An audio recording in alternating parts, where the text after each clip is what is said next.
1943, Washington, D.C. A 6'2" woman who can't cook stands in a bathtub, stirring a foul-smelling mixture of copper acetate and black dye with a wooden spoon. Her name is Julia McWilliams. She's not a chemist. She's not a scientist. She's a typist who joined the OSS hoping for adventure. But this recipe she's mixing, later called her first big recipe, will save thousands of American lives, protect secret underwater explosives from curious sharks, stay in military use for 30 years, and possibly even protect NASA astronauts during splashdown. Years later, as Julia Child, the most famous chef in America, she'll laugh and say, "I could boil water for tea, but my first big recipe was shark repellent." This is the bizarre, true story of how a woman who couldn't cook accidentally became a military innovator, and how a kitchen hack mixed in a bathtub became the Navy's secret weapon against one of the ocean's deadliest predators.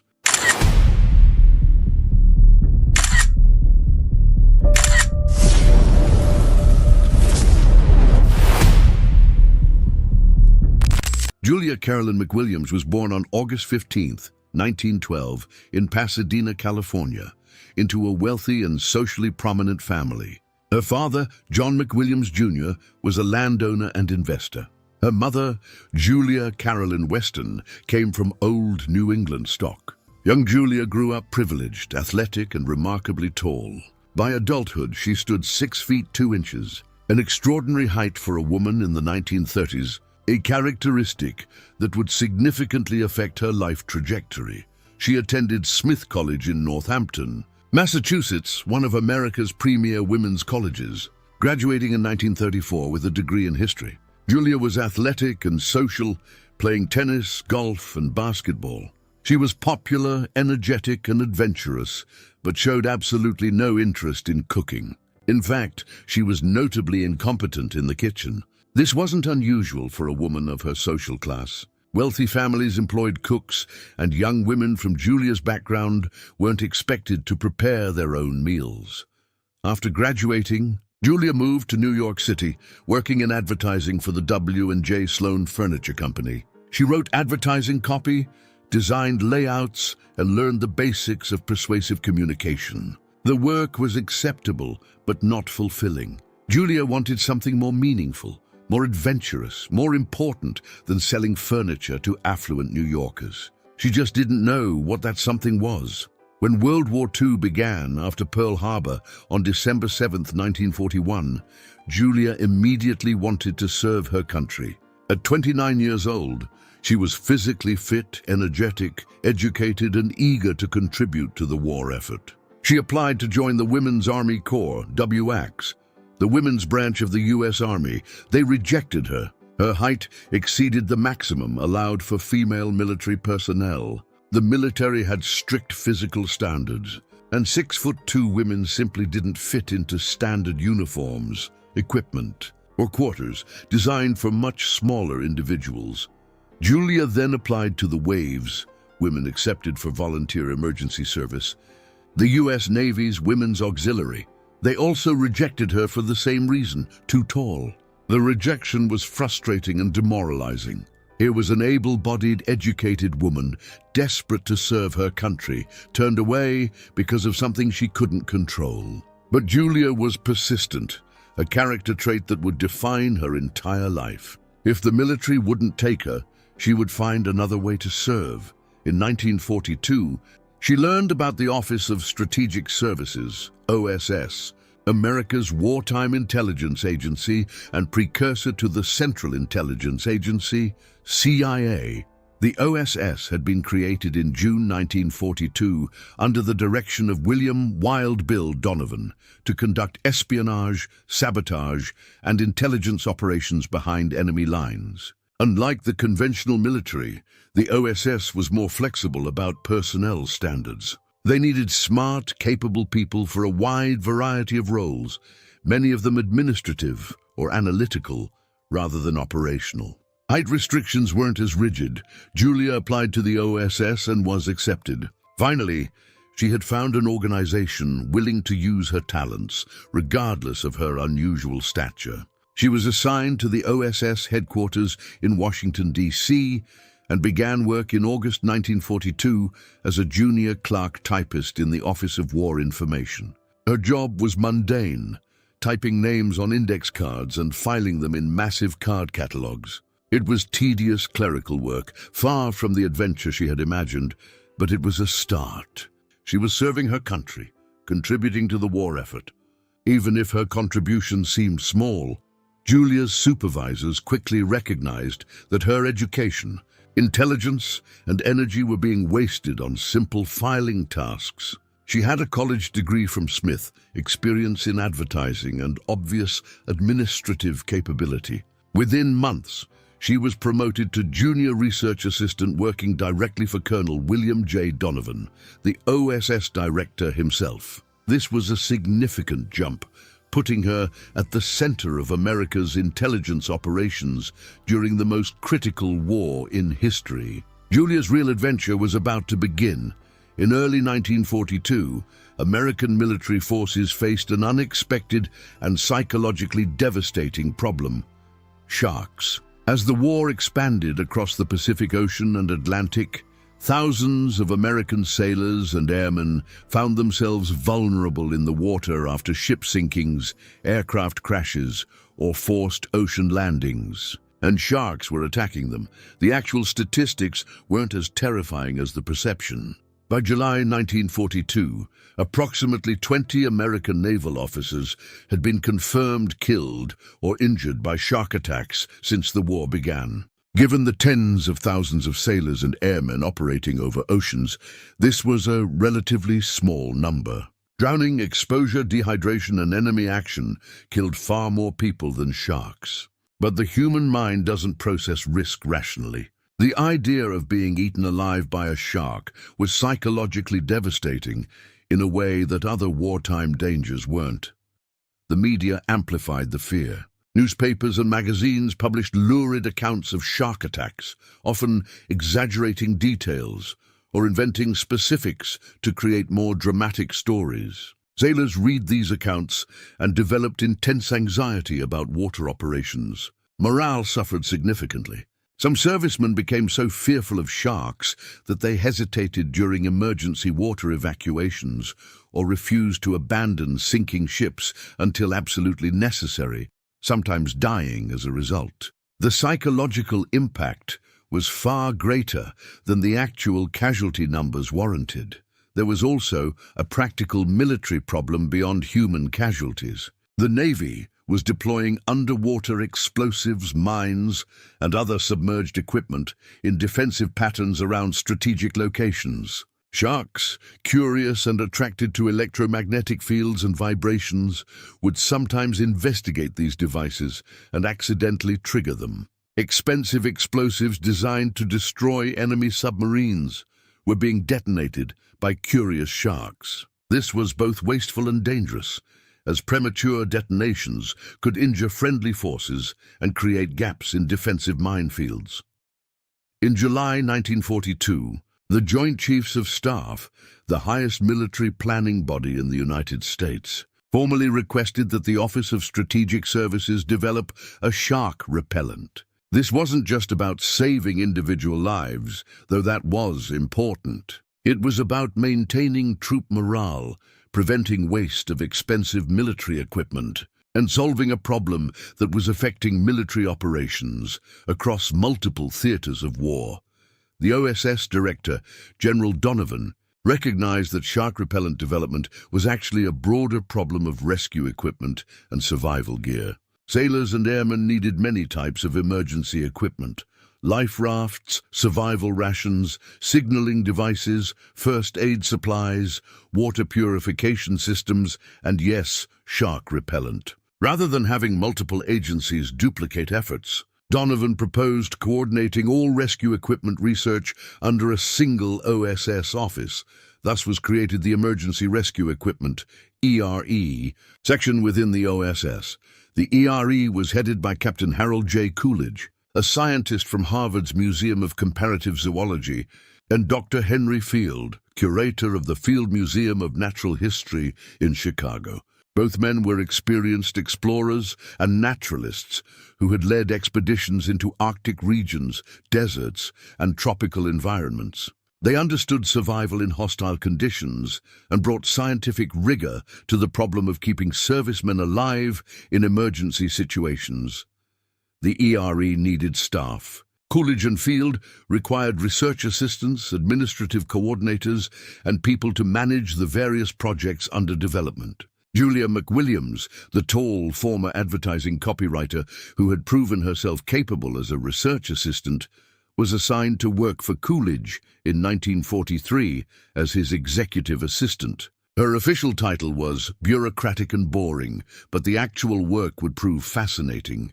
Julia was about to become involved in one of the war's strangest and most publicized military research projects, teaching sharks to stay away from people by making them think dead sharks were nearby. The emergency rescue equipment section faced a daunting scientific challenge. Find a chemical compound that would deter sharks from attacking humans, yet be safe for humans to carry deployable in ocean water. Effective for several hours, compact enough to attach to life jackets or survival gear, producible in large quantities with wartime manufacturing limitations, and above all, actually work when a desperate sailor or airman needed it most. The team began by researching what was already known about shark behavior and deterrence. The existing scientific literature was limited. Sharks were poorly understood animals in the 1940s. Marine biology was a relatively young field, and most research focused on commercially important fish species rather than predatory sharks. There were theories, folk wisdom, and anecdotal reports, but little rigorous scientific data about what actually deterred sharks from attacking. One piece of traditional knowledge stood out. Sharks seemed to avoid areas where other sharks had died. Fishermen and native cultures in shark-populated regions had observed that the presence of dead or decaying shark carcasses appeared to repel living sharks. This made biological sense. Many predators avoid areas with dead members of their own species, as death might indicate disease, poison, or other dangers. If the ERE could identify the chemical compound that created this avoidance response, they might be able to synthesize it in a form suitable for military use. But there was an obvious problem with the traditional approach. Requiring sailors to carry decomposing shark carcasses strapped to their bodies would be unacceptable. The smell alone would be unbearable in the close quarters of ships or aircraft. The practical problems of preserving, storing, and deploying actual dead sharks made the approach impossible for military use. The team needed to identify what specific chemicals in decaying sharks caused the repellent effect, then find a way to produce those chemicals synthetically. The researchers began systematic testing. Over the course of 1942 and 1943, they tested over 100 different substances. They tried extracts from decaying shark meat, attempting to isolate the specific compounds sharks found repellent. They tested organic acids, which might mimic decay products. They experimented with various metals and metallic salts, exploring whether sharks responded to certain chemical tastes or electrical properties in water. The testing was methodical, scientific, and often disgusting. Some substances showed promise in laboratory tests, but proved impractical for field use. Others worked in controlled conditions, but failed when tested in actual ocean environments with live sharks. Many compounds that effectively deterred sharks were too dangerous for humans to handle or too environmentally destructive to use in large quantities. Finding something that met all the requirements proved extraordinarily difficult. One category of compounds emerged as particularly promising: copper salts. Specifically, copper acetate and copper sulfate showed consistent ability to deter sharks in laboratory conditions. In tests where bait was treated with copper acetate solution, sharks showed obvious avoidance behavior. They would approach the bait, detect the copper, and swim away without attacking. The effect wasn't perfect. Some particularly aggressive or hungry sharks would still attack treated bait, but the success rate was around 60% in controlled tests. far better than anything else the researchers had tried. Copper acetate had additional advantages. It was relatively safe for humans to handle. It dissolved readily in water. It could be produced in quantity using existing industrial processes, and it was stable for storage. The chemical wasn't ideal, but it was the best option the ERE had found after months of systematic testing. Now the challenge was developing a practical delivery system that would allow servicemen to deploy the copper acetate effectively when they needed it, while keeping it safely contained until deployment. Julia McWilliams became directly involved in the shark repellent project. During her year as Captain Coolidge's executive assistant in 1943, her role wasn't primarily scientific. She wasn't a chemist or marine biologist, but rather coordinating the various aspects of the project, managing communications between researchers, procurement offices and military units, testing prototypes, and ensuring that the development process moved forward efficiently despite wartime resource constraints and bureaucratic obstacles. But Julia also participated hands-on in the practical work of creating the actual repellent product. The ERE had determined that copper acetate was the most effective chemical deterrent, but they needed to develop a delivery system. Pure copper acetate in powder form wouldn't work. It would disperse too quickly in water, providing only momentary protection. The team needed a formulation that would release the chemical gradually over several hours, creating a protective zone around a person in the water. The solution was to bind the copper acetate in a solid cake, similar to a bar of soap that would slowly dissolve in water, releasing the chemical gradually. But the cake needed additional components. First, a black dye was added. Sharks are visual hunters, and experiments suggested that dark-colored objects were less likely to attract initial attention than bright or contrasting colors. The black dye would make the repellent less visible in water and potentially reduce the likelihood of attracting sharks in the first place. Second, the copper acetate and dye needed a binding agent that would hold the cake together during storage, but dissolve predictably in seawater. Various waxes and other compounds were tested. The formulation had to remain solid in hot aircraft cockpits and ship storage areas, but dissolve readily when submerged in ocean water of various temperatures. Finding the right balance required considerable experimentation. This is where Julia's famous bathtub mixing comes in. In her own words, years later, "I could boil water for tea, but my first big recipe was shark repellent that I mixed in a bathtub for the Navy, for the men who might get caught in the water." The bathtub mixing wasn't just colorful detail. It was necessary. The quantities being produced for testing and initial deployment were too large for laboratory beakers and flasks, but too small for industrial mixing equipment. Bathtubs provided convenient, appropriately sized vessels for mixing prototype batches of the repellent compound. Julia, along with other ERE staff, would carefully measure copper acetate powder, add the black dye compound, add the binding wax, and mix everything together using large spoons or paddles, just like mixing a giant batch of cake batter. The comparison to cooking wasn't accidental.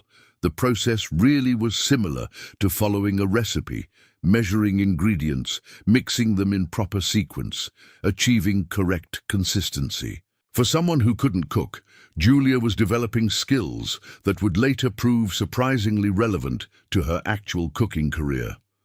The mixed compound was then formed into small disc-shaped cakes, about 3 inches in diameter and half an inch thick.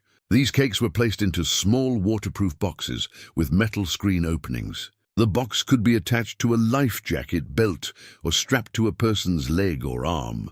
When submerged in water, the screen allowed water to reach the cake, which would begin slowly dissolving and releasing copper acetate and dye into the surrounding water. The design was simple, practical, and required no complex activation mechanism that might fail in emergency conditions. The resulting product was officially designated Shark Chaser. The name was optimistic, marketing as much as accurate description, but it captured the product's intended purpose and helped with troop morale. When issued to servicemen, Shark Chaser came with instructions, but the core message was simple. If you end up in the water, activate this device, and sharks will be less likely to attack you. The psychological benefit was immediate and substantial, even if the actual effectiveness remained somewhat uncertain. The scientific testing of Shark Chaser revealed both promising results and significant limitations. In controlled experiments conducted by the ERE and Navy researchers, copper acetate showed approximately 60% effectiveness in deterring sharks from attacking test bait. This meant that in 6 out of 10 trials, sharks would avoid bait treated with copper acetate solution while they readily attacked untreated bait. That success rate was substantial, but far from perfect. Field testing under actual ocean conditions proved more challenging. Sharks, in their natural environment, behave differently than sharks in controlled experimental settings. Variables like water temperature, salinity, current strength, shark species, hunger level of individual sharks, and presence of other prey all affected results. Some field tests showed excellent effectiveness, with sharks clearly avoiding areas where Shark Chaser had been deployed. The tests showed minimal effect, with sharks attacking despite the presence of copper acetate.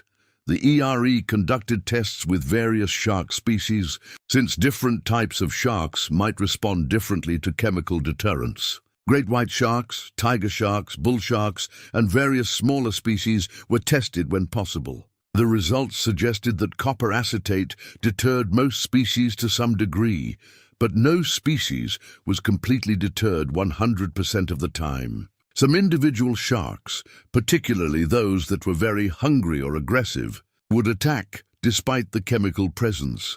A significant limitation emerged during testing. Shark Chaser was completely ineffective against barracudas and piranhas. These predatory fish showed no avoidance behavior when encountering copper acetate.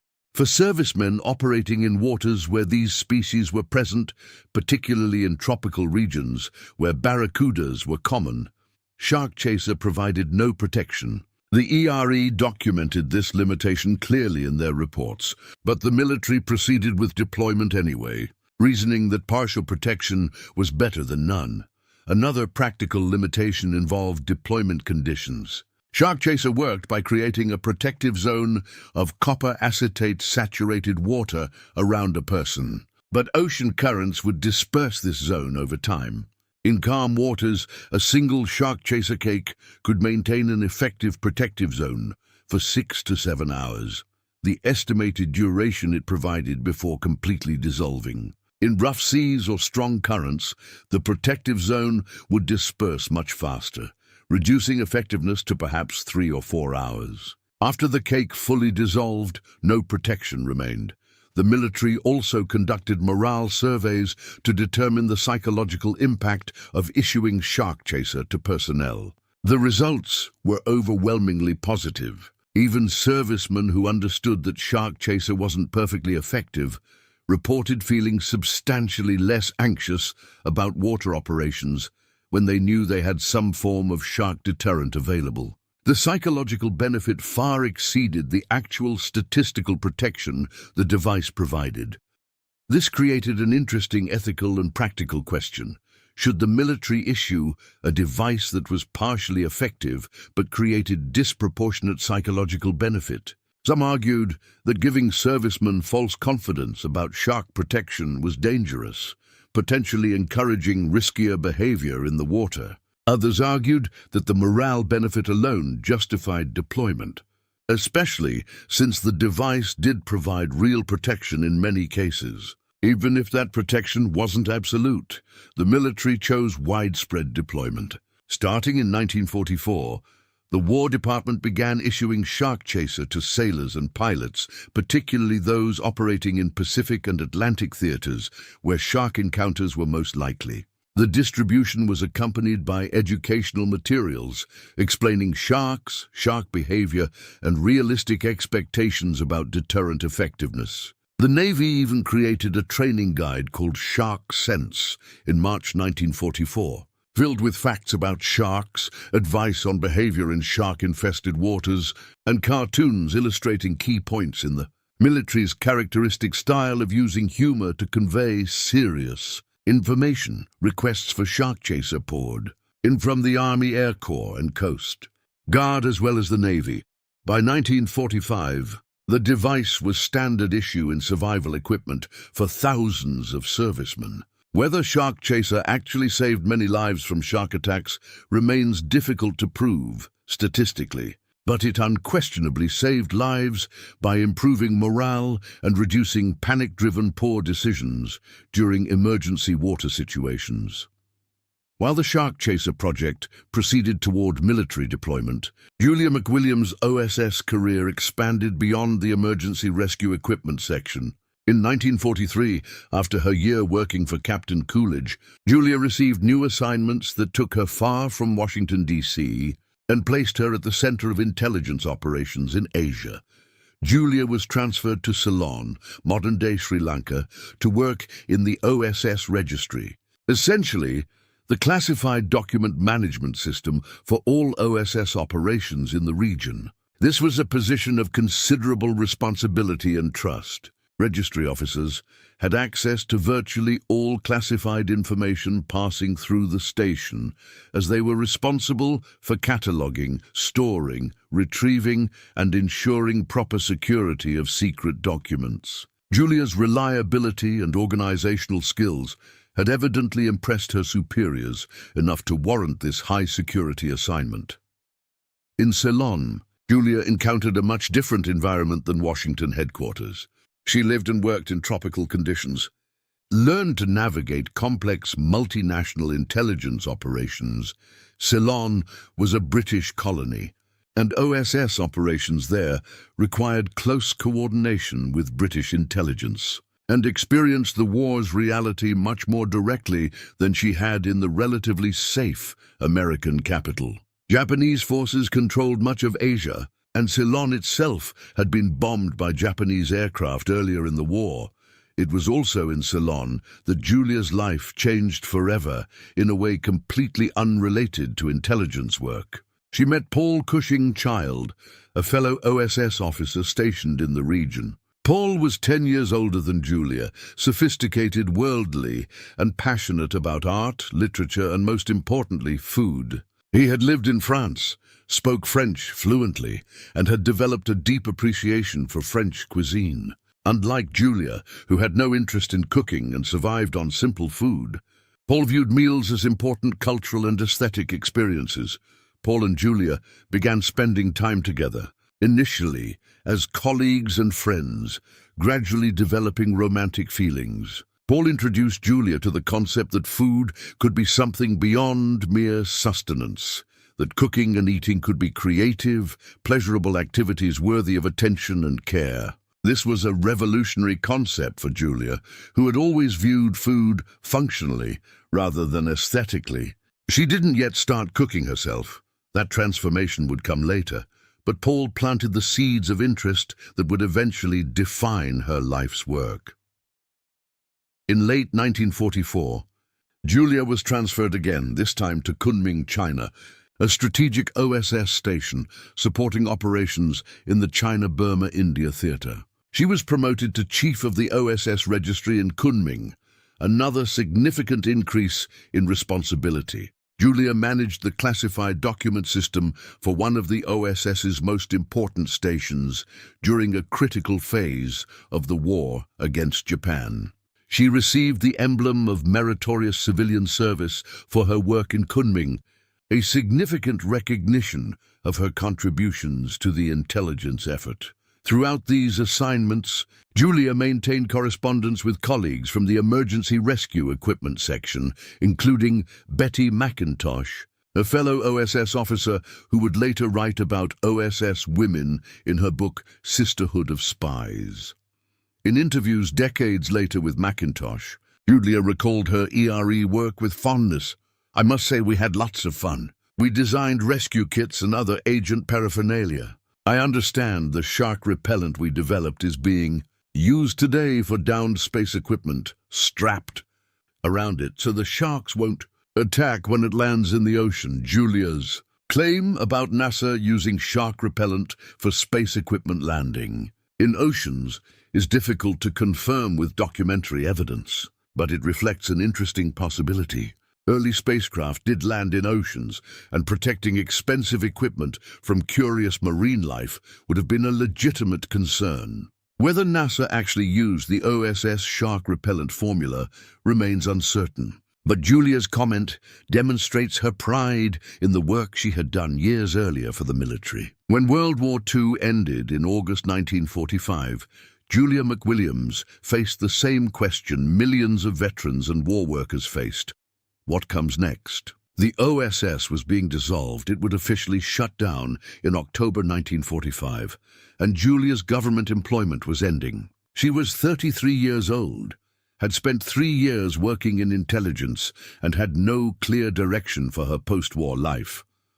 Paul Child proposed marriage, and Julia accepted. They married in September 1946, and Julia became Julia Child, the name by which the world would eventually know her. More importantly for Julia's future, Paul's post-war career with the U.S. Foreign Service would take them to France in 1948. Paul was assigned to the U.S. Information Service in Paris as an exhibitions officer, responsible for cultural programs promoting American interests in France. For Julia, arriving in France was a revelation. She and Paul ate at La Couronne, a restaurant in Rouen, where Julia tasted sole meunière, fresh Dover sole, lightly flour-dredged and sautéed in butter, accompanied by white wine and fresh bread.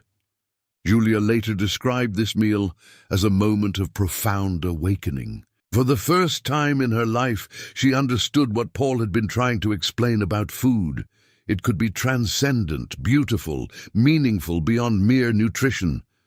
Julia decided to learn French cooking. At age 36, with no cooking experience beyond stirring shark repellent in bathtubs, she enrolled in the famous Cordon Bleu cooking school in Paris.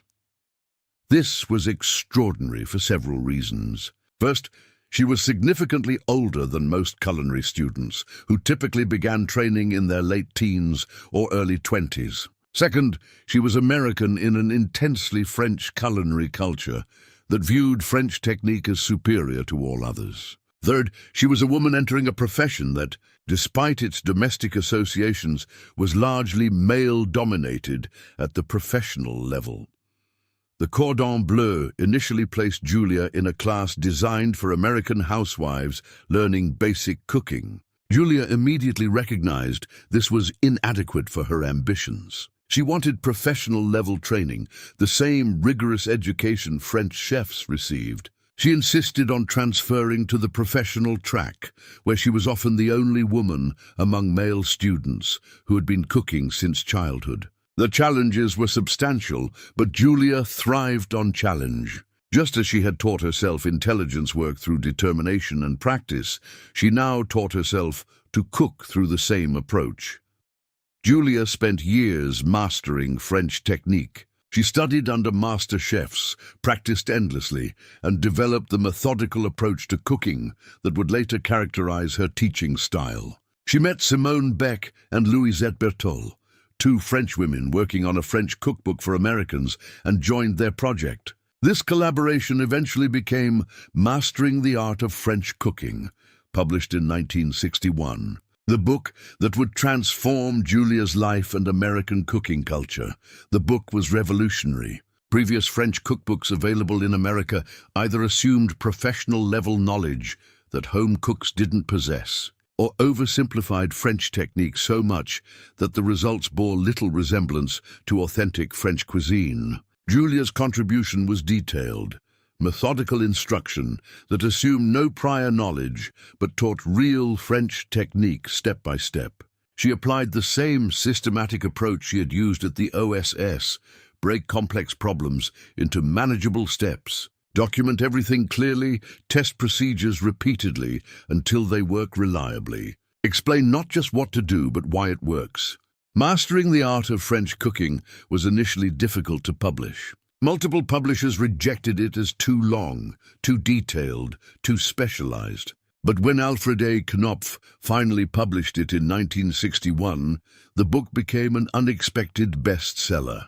American home cooks, particularly educated women with time and resources, embraced the opportunity to learn authentic French cooking. The book's success led to a television appearance in 1962, which led to the French Chef television series, which led to Julia Child becoming the most famous cooking instructor in America. The French Chef premiered on Boston public television station WGBH in 1963.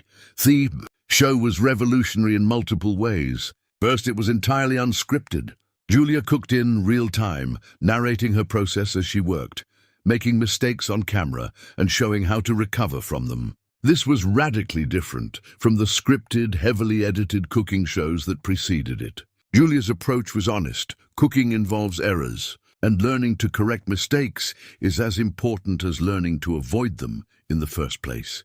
Second, Julia's on-camera personality was unlike anything American television had seen. She was tall, gangly, enthusiastic, and spoke in a distinctive, warbling voice that became instantly recognizable and frequently parodied. But rather than trying to appear professionally polished, Julia embraced her quirks. She dropped things, said, "Oh dear," when something went wrong, and laughed at her own mistakes. She made cooking seem accessible rather than intimidating, fun rather than stressful.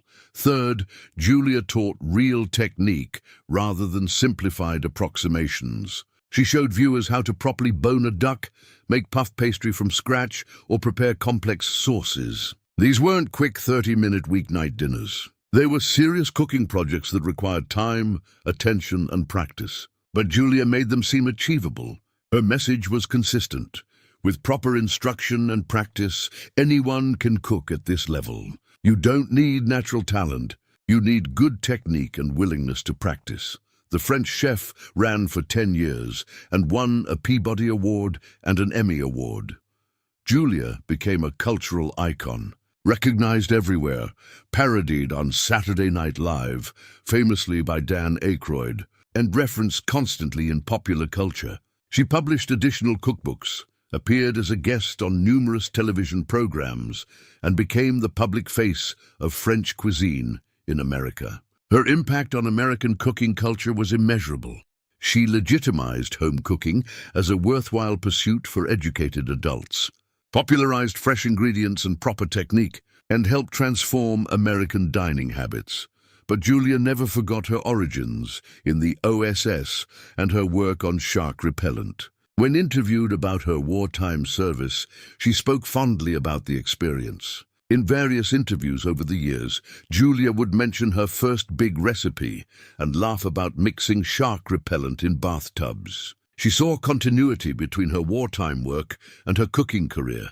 Both involved following systematic procedures, measuring ingredients carefully, testing results, and solving practical problems through methodical experimentation.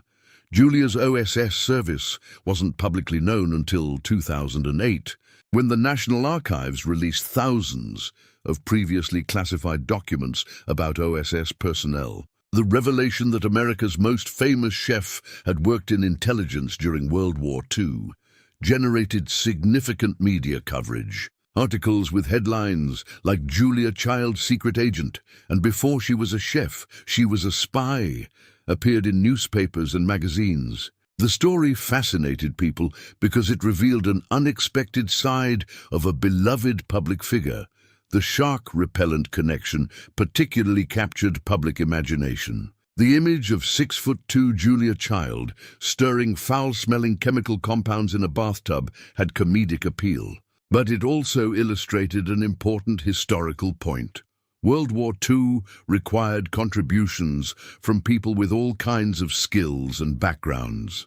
Julia wasn't a trained scientist or chemist, but her organizational skills, willingness to learn, and practical approach to problem-solving made valuable contributions to the war effort. The military innovation wasn't just about brilliant scientists making breakthrough discoveries. It was also about competent people doing unglamorous work that collectively added up to victory. Julia Child died on August 13, 2004. 2 days before her 92nd birthday at her home in Montecito, California. Her obituaries celebrated her culinary legacy, but also mentioned her OSS service and shark repellent work. The unlikely combination of spy and chef, shark deterrent and French cuisine typified Julia's unconventional life trajectory.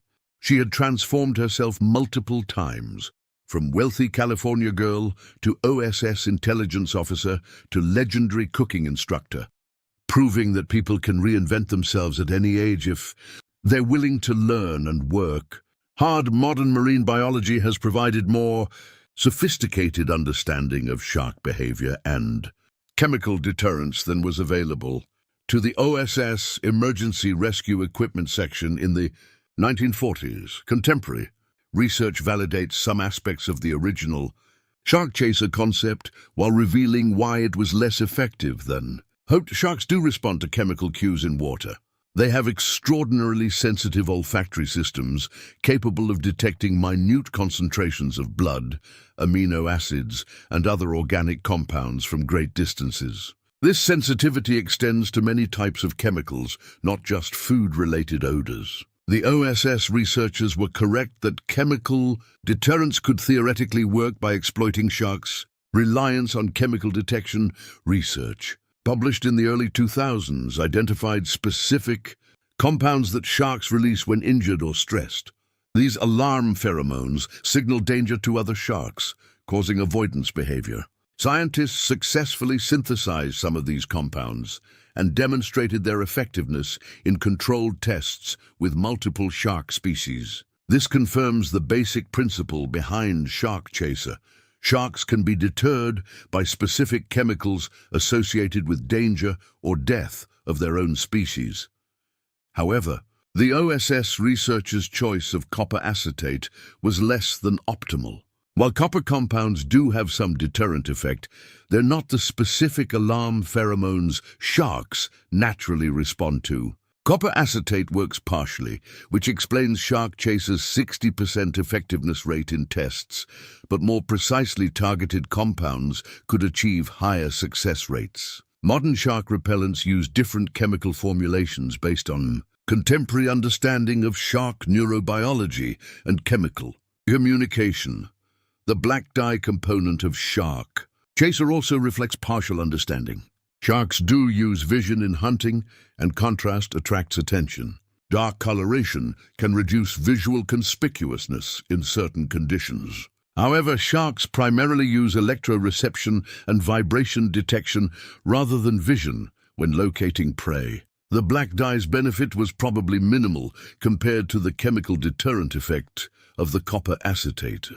Current shark repellent technology uses multiple approaches. Chemical repellents based on synthesized alarm pheromones show promise but face the same limitations as shark chaser. They require continuous deployment, wash away in currents, and eventually dissipate. Electromagnetic devices that interfere with sharks' electroreception sense have shown effectiveness in some tests but don't work on all shark species. Acoustic deterrents that produce sounds sharks associate with danger are being researched. Visual deterrents using patterns that mimic dangerous marine animals show mixed results. Interestingly, the most effective shark attack prevention remains behavioral. Avoid swimming in areas and times when sharks hunt. Don't wear shiny jewelry or high-contrast clothing that attracts attention. Don't swim with open wounds that leak blood. And avoid erratic movements that mimic distressed prey. These simple behavioral modifications reduce attack probability more effectively than any technological deterrent yet developed.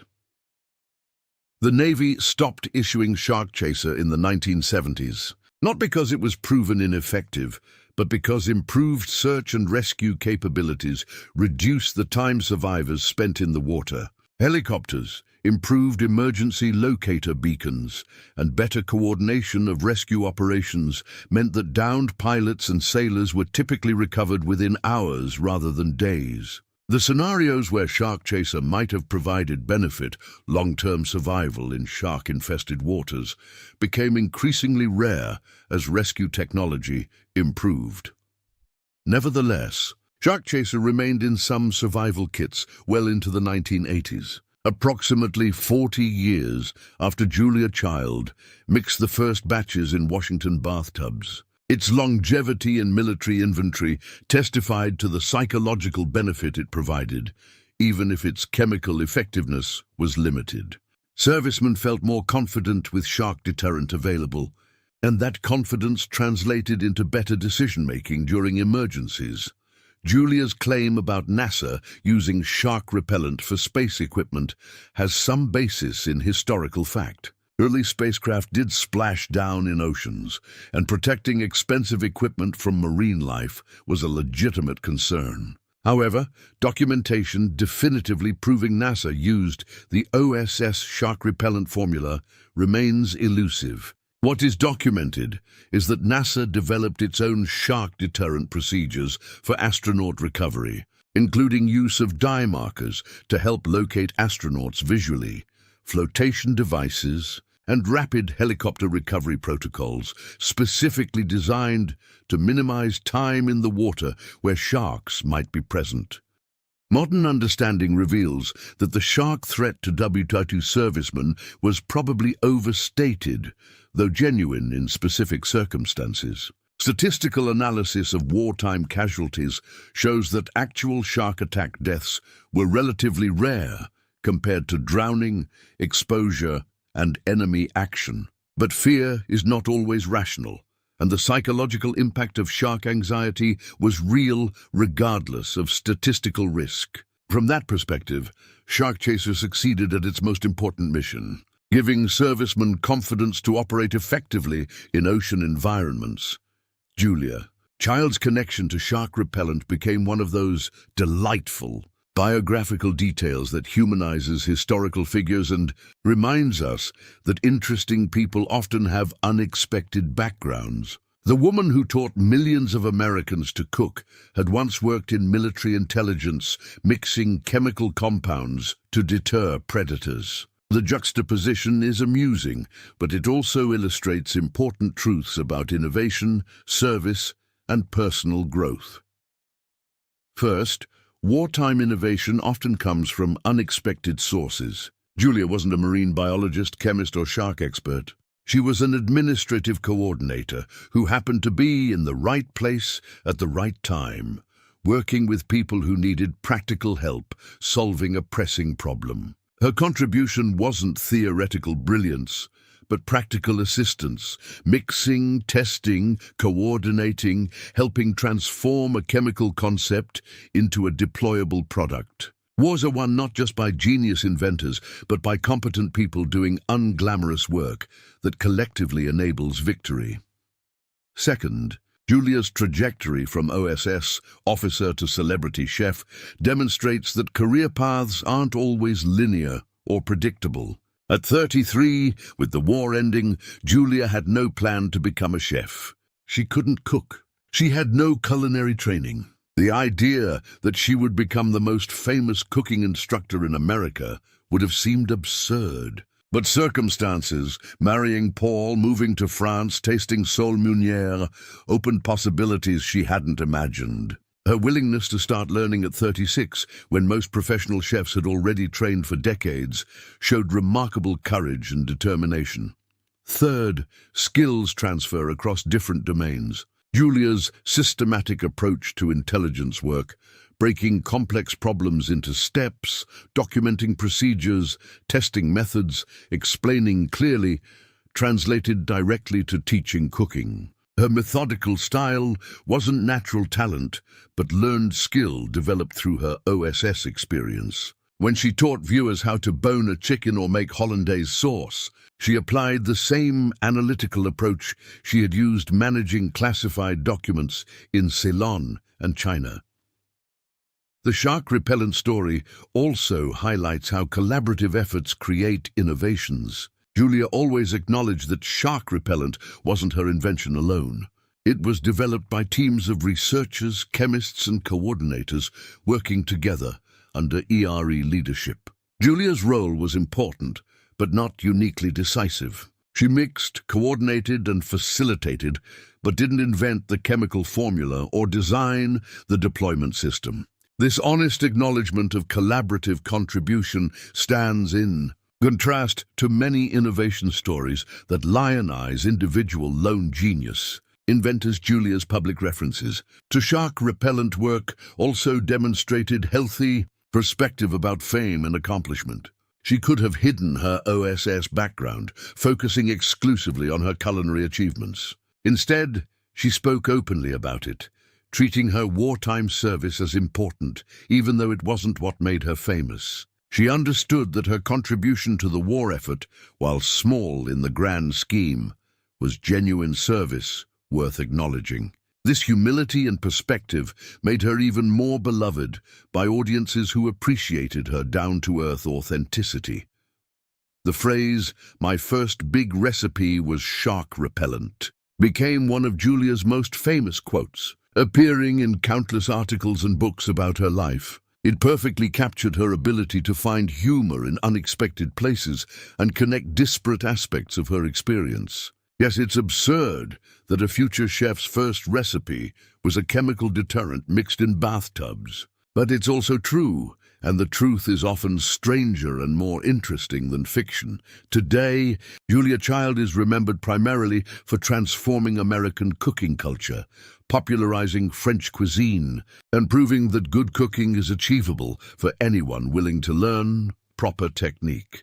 But she should also be remembered as a woman who served her country during its greatest crisis, contributing practical skills to the war effort in ways she couldn't have anticipated would someday connect to her later fame. The shark repellent work was a minor footnote in the vast story of World War II, but it was real contribution to a real problem, made by a real person who happened to later become famous for something entirely different. In the end, Julia Child's shark repellent work reminds us that everyone has unexpected dimensions, that people contain multitudes, that the path from A to B is rarely straight, and that sometimes the most fascinating stories are the ones we discover only after someone becomes famous for entirely different reasons. Before she taught America to cook, Julia Child taught sharks to stay away. Both contributions made the world slightly better, which is all any of us can hope to accomplish. June 5th, 1945. Commander Joe Kircher races through flooded compartments as 104 feet of his ship's bow tears away and floats into the Pacific. Water explodes through every crack. His crew has minutes before the bulkhead collapses and the ship goes down. But Kircher isn't panicking. He's already planned for this exact nightmare scenario.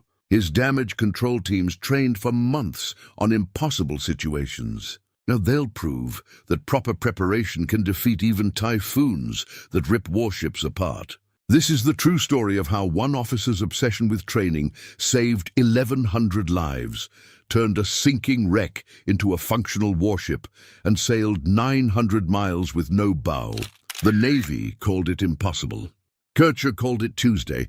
Stay until the end to discover what bizarre nickname the crew gave their floating bow section.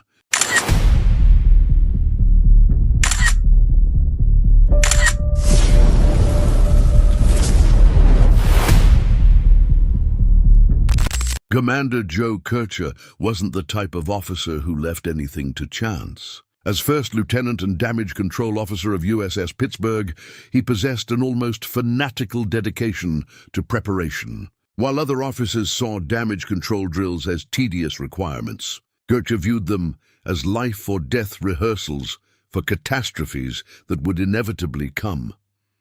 When Pittsburgh was commissioned on October 10, 1944, at the Four River Shipyard in Quincy, Massachusetts, Kircher immediately began the most intensive damage control training program anyone aboard had ever experienced. The ship was a Baltimore-class heavy cruiser, 674 feet 11 inches of fighting steel, displacing 13,600 tons fully loaded. She carried 9 8-inch guns in 3 triple turrets and 12 5-inch dual-purpose guns. Under Captain Johnny Gingrich's command and Executive Officer Commander Horacio Rivero's supervision, Pittsburgh spent October through December 1944 training along the East Coast and Caribbean. But while other departments practiced gunnery and navigation, Kircher drove his damage control teams through scenario after exhausting scenario. Flooding forward compartments, fires in engineering spaces, loss of power, loss of steering, combinations of multiple failures. Kircher organized his 1,142 crew members into damage control parties, each with specific responsibilities. Party leaders memorized their sections' layouts, valve locations, and shoring equipment positions. They practiced in darkness, simulating combat conditions when lighting might fail. They practiced with simulated casualties, learning to work short-handed when crew members were wounded or lost. The chief engineer, whose name appears in no historical records, but whose work proved absolutely vital, coordinated with Kircher on engineering casualties. They ran drills where boilers lost pressure, pumps failed, and electrical systems went offline. The engineering department learned to maintain propulsion under conditions that would paralyze less prepared ships. Every valve, every pump, every backup system became intimately familiar to the men who would operate them under pressure. On January 13, 1945, Pittsburgh departed Boston for the Panama Canal and the Pacific Theater. The voyage provided additional training opportunities. Kircher continued drilling his teams, refining procedures, identifying weaknesses. By the time Pittsburgh arrived at Ulithi Atoll on February 13, 1945, the crew's damage control capability exceeded that of cruisers with years more service. They would need every bit of that skill. Pittsburgh's first combat operation came during the Iwo Jima campaign. As part of Task Group 58.2 built around aircraft carrier USS Lexington, Pittsburgh provided anti-aircraft defense while carrier planes struck Japanese positions. The crew experienced their first taste of combat as Japanese aircraft attempted to penetrate the task force's defensive screen. Pittsburgh's guns engaged enemy planes. The sharp crack of 5-inch guns and rattle of 40mm weapons filling the air. But the defining moment came on. March 19, 1945, Japanese aircraft penetrated the task force's defenses and struck the aircraft carrier USS Franklin with 2 bombs. The explosions ignited fueled and armed aircraft on Franklin's flight deck, turning the 30,000-ton carrier into a floating inferno. Over 800 men perished in the initial explosions and subsequent fires. Franklin was dead in the water, burning furiously. Captain Gingrich immediately ordered Pittsburgh alongside the stricken carrier. It was extraordinarily dangerous. Secondary explosions rocked Franklin continuously. Burning fuel and debris fell into the water. The carrier could explode catastrophically at any moment, destroying any ship nearby. But Franklin's crew desperately needed help, and Pittsburgh answered the call. Pittsburgh's crew rescued 34 Franklin survivors from the water, while Franklin's own damage control parties fought desperately to save their ship. Watching Franklin's catastrophic damage reinforced every lesson Kircher had drilled into his teams. Fires out of control, massive flooding, structural damage threatening the ship's integrity. This was what happened when disaster struck unprepared. As Franklin's crew slowly gained control, she needed assistance to escape the combat zone. Commander Rivero, Pittsburgh's executive officer, supervised a towing operation that tested seamanship limits. Pittsburgh rigged a towing cable to the massive carrier. Rivero personally positioned himself on Pittsburgh's fantail, 1 foot on the cable to feel tension changes, maintaining constant 3-way telephone communication with Gingrich on the bridge and the chief engineer in the engine room. For 24 continuous hours, Pittsburgh towed Franklin away from enemy-controlled waters. The towing cable, though strong, was relatively small for a 30,000-ton carrier. Rivero monitored tension constantly, calling minute adjustments to the engine room. Too much power would snap the cable. Too little would allow Franklin to drift sideways and capsize. The chief engineer responded instantly to every order, modulating propeller speed with precision that would have been impossible without intensive training. By early June 1945, the Third Fleet under Admiral William Halsey operated off Japan's coast, launching continuous carrier strikes against Japanese military targets. The tempo was exhausting. Pilots flew multiple missions daily. Support crews worked around the clock. Warships maintained constant vigilance against air attack. On June 4th, the fleet paused for replenishment, meeting with oilers, ammunition ships, and supply vessels at designated coordinates. Weather forecasters detected a tropical disturbance southeast of Okinawa. Initial reports suggested a small storm that could be avoided by minor course changes. Admiral Halsey ordered the fleet to alter course and increase speed. Throughout the day, the storm's track was monitored. But Pacific typhoons are notoriously unpredictable, and this one was both intensifying rapidly and moving faster than forecast models predicted. By evening on June 4th, conditions deteriorated dramatically. Winds increased from moderate to gale force within hours. Seas built from manageable swells to massive rolling mountains of water. Ships began rolling heavily despite their size.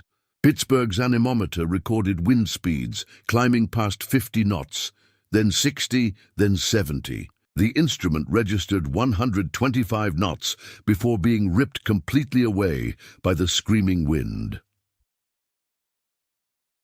Around midnight, Commander Rivero grew increasingly concerned. Pittsburgh was working heavily in the massive seas, rolling up to 45 degrees to each side.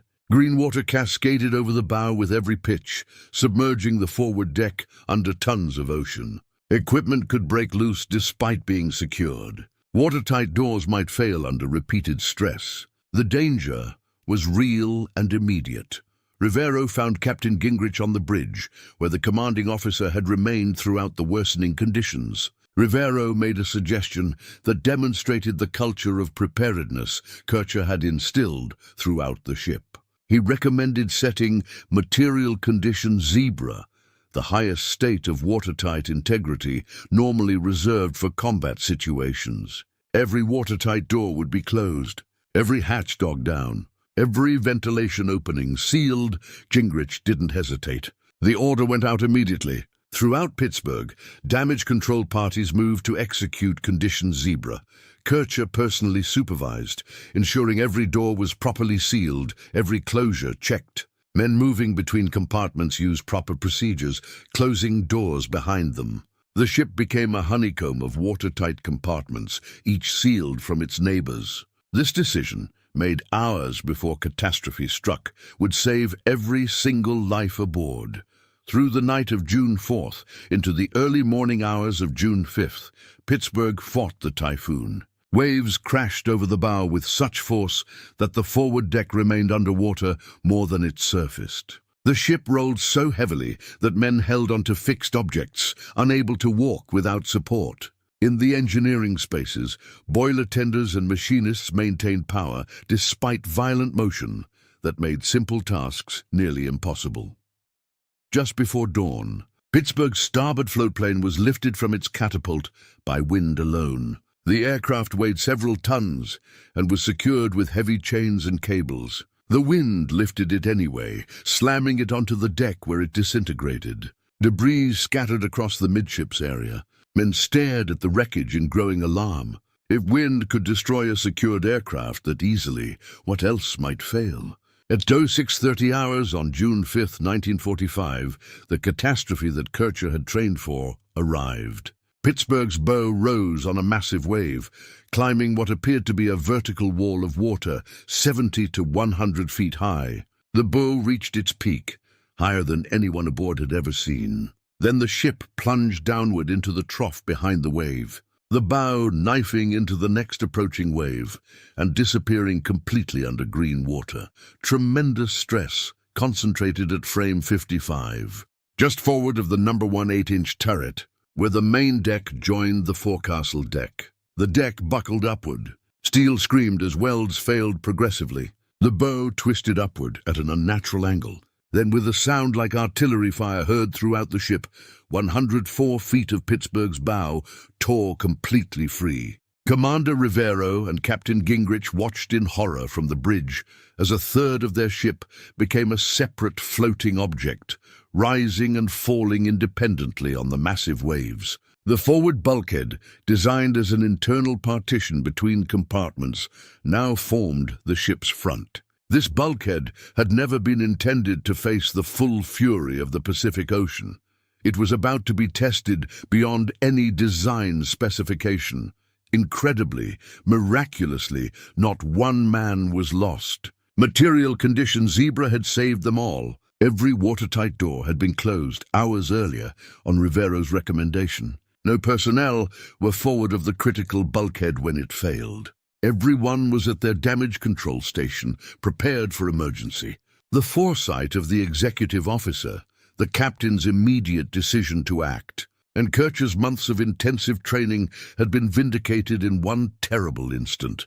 But there was no time for relief or congratulation. Water poured into forward compartments through cracks in the bulkhead. The ship's forward movement, even at reduced speed, pushed thousands of gallons per minute through every imperfection in welds and plates. Pittsburgh's bow settled lower as water accumulated. If the bulkhead failed completely, the forward section would flood uncontrollably and the ship would sink within minutes. Commander Kircher was already moving. His damage control parties had trained for this exact scenario, though nobody truly believed they would face a situation where the entire bow simply disappeared. Kircher's team leaders knew their assignments without orders. They gathered shoring timbers, steel beams, mattresses, hammers, wedges, and damage control equipment. Within minutes, they were rushing forward into the flooding compartments, working in chest-deep water that sloshed violently with each roll of the ship.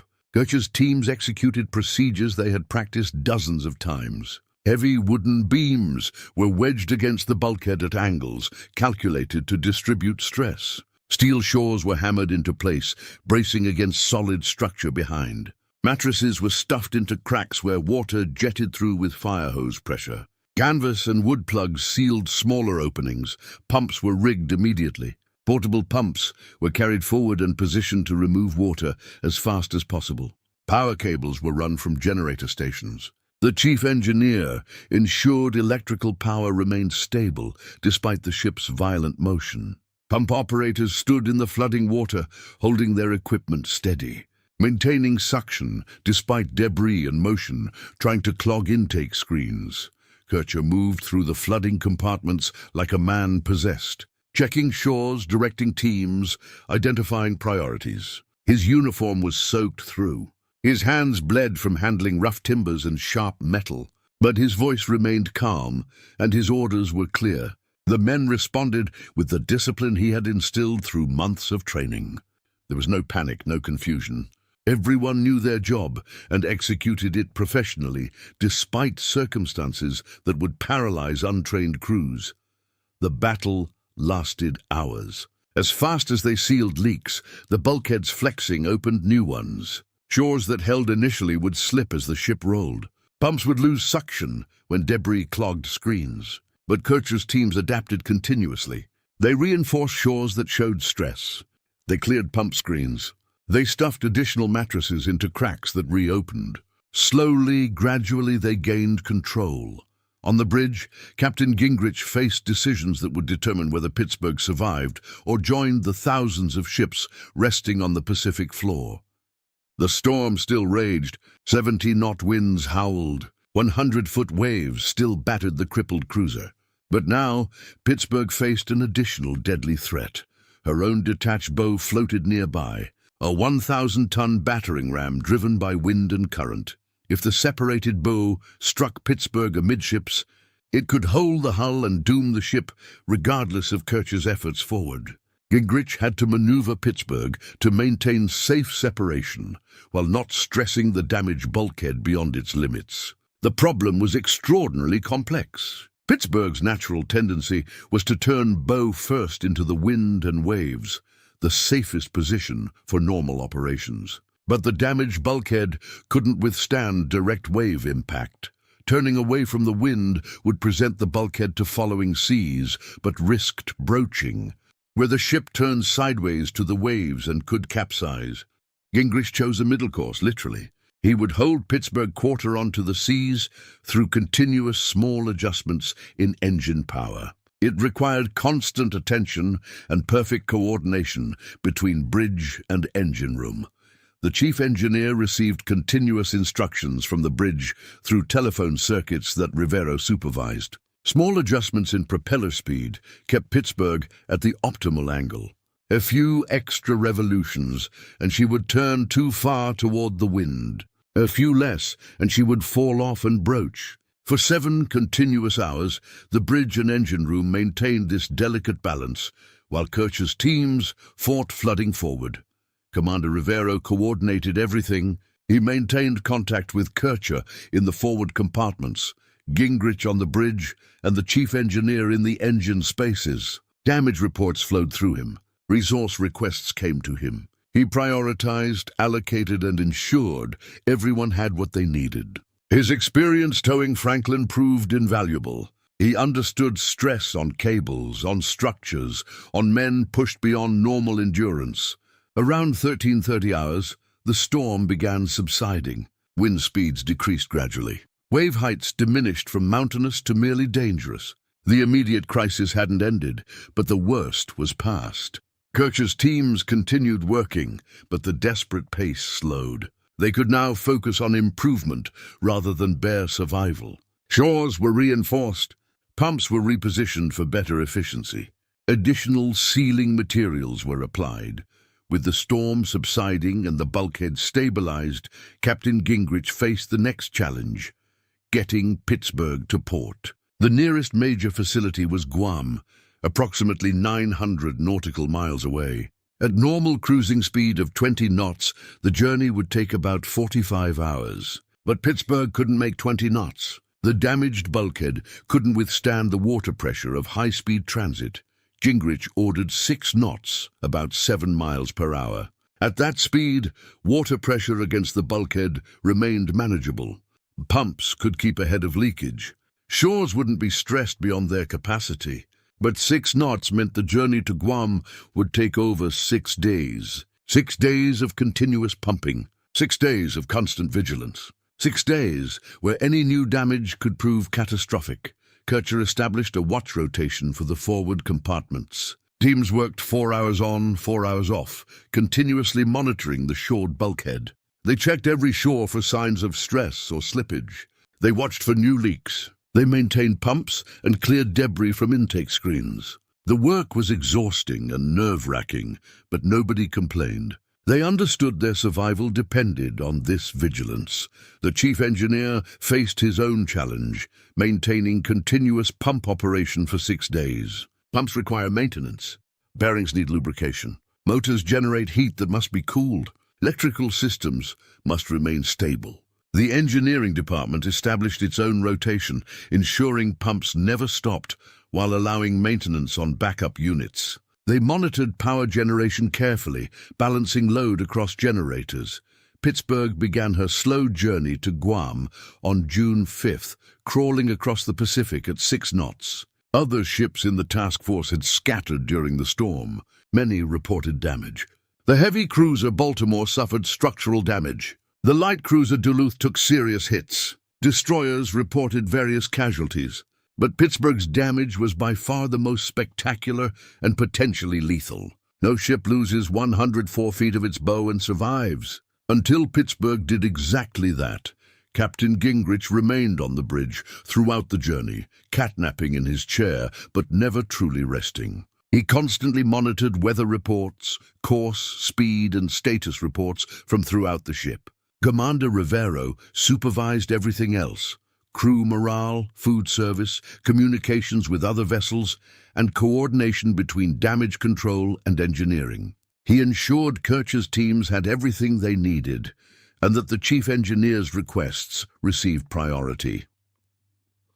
While Pittsburgh crawled toward Guam, attention also focused on her floating bow section. Naval tradition and practicality both dictated it should be salvaged if possible. The bow section, nicknamed McKeesport, after a suburb of Pittsburgh, Pennsylvania, floated inverted approximately 100 nautical miles from Pittsburgh.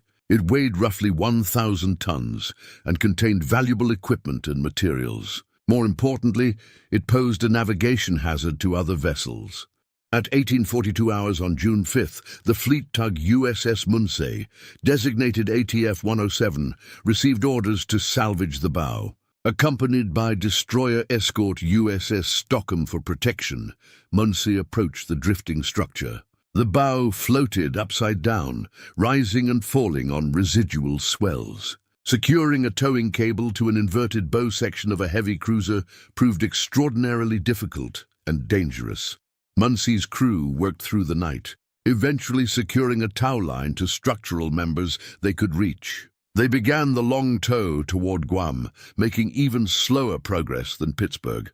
The inverted bow created tremendous drag, limiting Munsey to just a few knots. On June 8th, a second tug, USS Pacana, designated ATF-108, was ordered to assist. Together, the two tugs managed to maintain towing speed. The crew quickly developed humor about their situation. Official reports referred to the floating bow as a suburb of Pittsburgh. Some sailors joked that they commanded the longest ship in the world, with thousands of miles separating bow and stern, but both technically still USS Pittsburgh. The nickname McKeesport became official in crew communications and appeared in some Navy documents. A rare example of informal humor being adopted officially, June 10, 1945. After 5 days of crawling across the Pacific, Pittsburgh's crew sighted Guam. The island's distinctive profile appeared on the horizon, growing slowly as the crippled cruiser approached at her steady 6 knots. On the docks at Apra Harbor, repair crews assembled. They had been notified of Pittsburgh's condition and prepared equipment, materials, and plans for emergency repairs. Pittsburgh entered Apra Harbor slowly and carefully. Without a proper bow, maneuvering required unusual techniques. Gingrich conned the ship personally, ordering minute engine adjustments. Tugs stood by to assist if needed. Finally, Pittsburgh tied up at her assigned berth. When the engines stopped and mooring lines were secured, a collective sigh of relief echoed through the ship. They had made it. Not one life lost. A ship that should have sunk had sailed 900 miles to safety. When Pittsburgh secured to the dock at Guam, the extent of damage became fully visible to those who hadn't experienced the typhoon firsthand. The forward bulkhead, designed as an internal partition, now formed the ship's front. Water stains and damage marked where flooding had occurred. The shoring installed by Kircher's teams remained in place, a testament to their desperate work saving the ship. Shortly after arrival, Munsey and Pacana towed McKeesport into harbor. The sight was surreal. 104 feet of heavy cruiser bow, inverted, being towed like a captured prize. Photographers documented the arrival. Images of the upside-down bow section became iconic representations of Typhoon Viper's power. Navy officials who hadn't believed the initial reports now had undeniable proof of what Pittsburgh had survived. Investigation into the bow failure revealed critical information. The break occurred due to inadequate welds at Bethlehem Shipbuilding Company's Four River shipyard. During wartime construction, when yards pushed to deliver ships as quickly as possible, quality control had been insufficient. The welds connecting the main deck to the forecastle deck at frame 55 hadn't met required strength specifications. Under extreme stress, they failed catastrophically.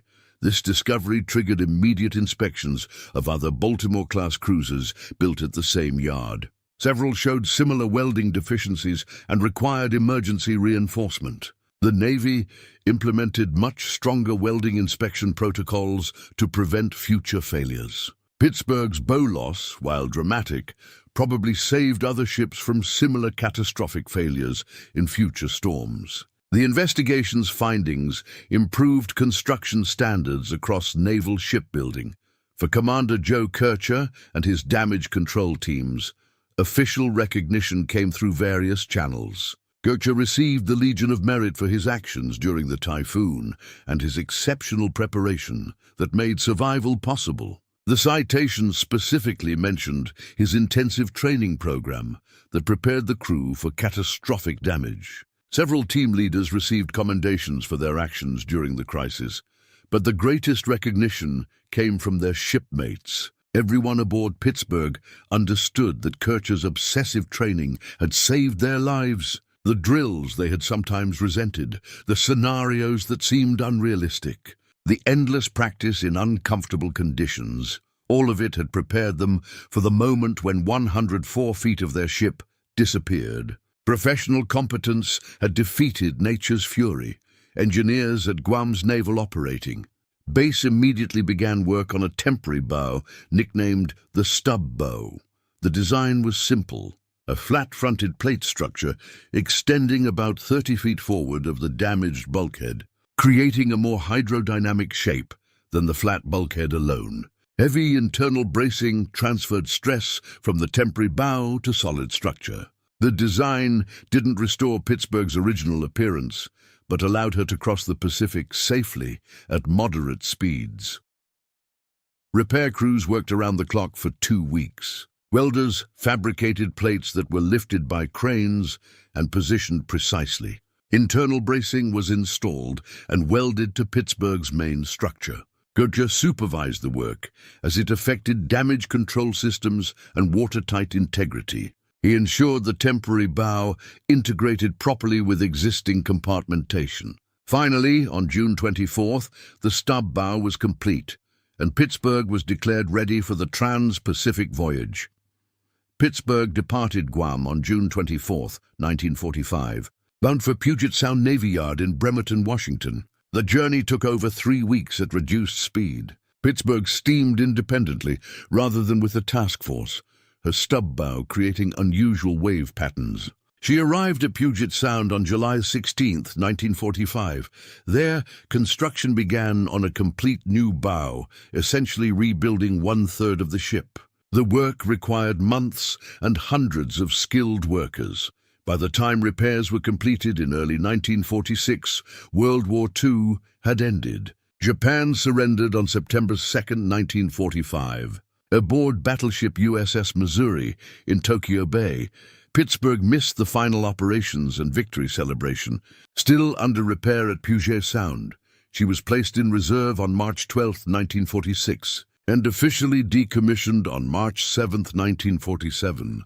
Joining hundreds of other warships in the rapid post-war drawdown. When the Korean War broke out in June 1950, Pittsburgh was recommissioned on September 25, 1951. She served with the 6th Fleet in the Mediterranean through the mid-1950s. Before being decommissioned again in 1956, she remained in reserve until 1973, when she was finally struck from the Naval Register. The rebuilt bow performed flawlessly through her post-war service, showing no signs of the catastrophic failure that nearly ended her career. Commander Joe Kircher's obsession with preparation became a case study taught at damage control schools throughout the Navy. His training methodology was analyzed and incorporated into damage control curricula. The lesson was clear: realistic, intensive training saves lives. Practicing for scenarios that seem unlikely prepares crews for the inevitable day when the unlikely becomes reality.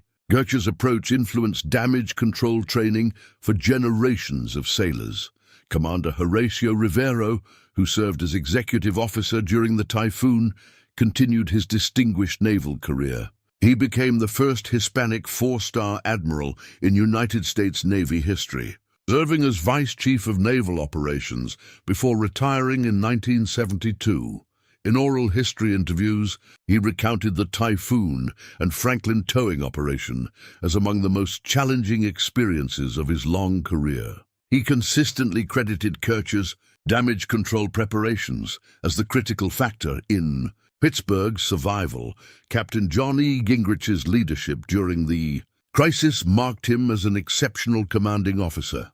His decision to immediately implement material condition Zebra on Rivero's recommendation, hours before the bow separated, demonstrated trust in his officers and willingness to take precautions that might seem excessive. That decision saved 1,142 lives. His ship handling during the storm and subsequent voyage showed seamanship of the highest order.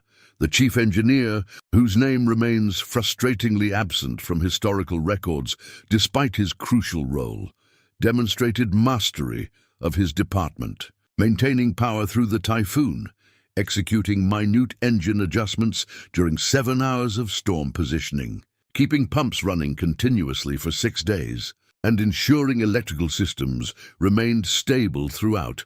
All required exceptional professional competence and leadership.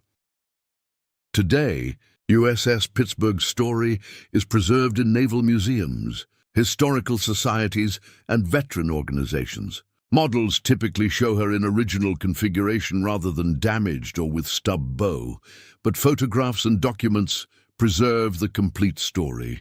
The USS Pittsburgh Association, formed by veterans who served aboard during various commissions, held reunions for decades, sharing stories and preserving memories. The lessons Pittsburgh taught remain relevant for every generation of sailors. Preparation matters. Training matters. Leadership matters. When Captain Gingrich trusted Rivero's judgment and set material condition zebra hours before the crisis, he demonstrated that good officers listen to experienced subordinates. When Kircher drove his teams through endless drills that seemed excessive, he proved that realistic training saves lives. When the Chief Engineer's Department maintained pumps for 6 continuous days, they showed that professional competence overcomes impossible circumstances. The story also demonstrates the value of damage control as a core naval skill. Every sailor, regardless of rate or specialty, must understand damage control fundamentals. In crisis, the ship becomes everyone's responsibility. Pittsburgh survived because 1,142 crew members, from commanding officer to the most junior seaman, worked together with discipline and determination. When old sailors gather and tell tales of remarkable ships and incredible voyages, USS Pittsburgh's story stands among the most extraordinary. The heavy cruiser that lost her bow yet sailed 900 miles to safety. Commander Joe Kircher's obsessive preparation that saved 1,142 lives. The floating bow nicknamed McKeesport that became its own legend. And the reminder that proper training, decisive leadership, and determined crews can overcome even nature's fury. The next time you see sailors practicing damage control drills, remember Pittsburgh. Those seemingly tedious exercises might someday save their lives. When you hear about military training that seems excessive or unrealistic, remember Kircher. His excessive training defeated a typhoon. And when you wonder whether preparation really matters, remember 1,142 men who sailed home because their officers prepared them for catastrophe before it struck. Commander Joe Kircher didn't have a crystal ball. He couldn't predict that Typhoon Viper would tear off Pittsburgh's bow on June 5, 1945, but he prepared his crew for catastrophes that might never come. And when the unthinkable happened, that preparation made the difference between tragedy and triumph. That's the legacy of the damage control officer who saved a ship with no bow.